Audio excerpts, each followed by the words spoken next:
观念认为讲，婴儿伫咧厝的附近起修，这是好彩头。不离个应该真罕的看到一届上清者婴儿烧瓦，这是家己当少最近出现上清者婴儿规个白白丝伫咧电火跳。有人讲真罕的看，嘛有人惊因会放屎落来，赶紧闪。专家讲，婴儿是有时间性的动物，应该是环境变化，也有天气变化拄啊好，才会出现到这款上清者婴儿烧瓦的现象。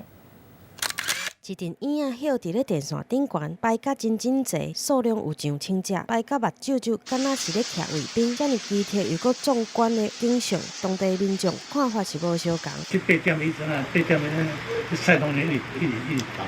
观众拢个坐啦，家己当朝最近拢有阵婴仔吊伫咧遮。27号暗时有民众翕到上千只的婴仔吊伫咧电线顶悬的画面，应该是为着找食的方便，加上结规定伫咧暗时休困的特性有关系，才会真有规矩排规排吊伫咧电线顶悬，一直到日时才会离开。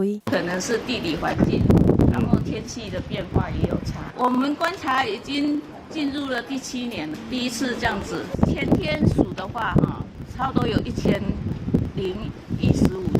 这嘛毋是家己头一回有大阵的婴仔出现，早就伫咧几年前，新港嘛捌出现这种的景象。虽然婴仔会产生排泄物，互袂少的人叫苦连天，但嘛是有部分的民众相信，罕尼看的婴仔结规定会早来好运。记者综合报道。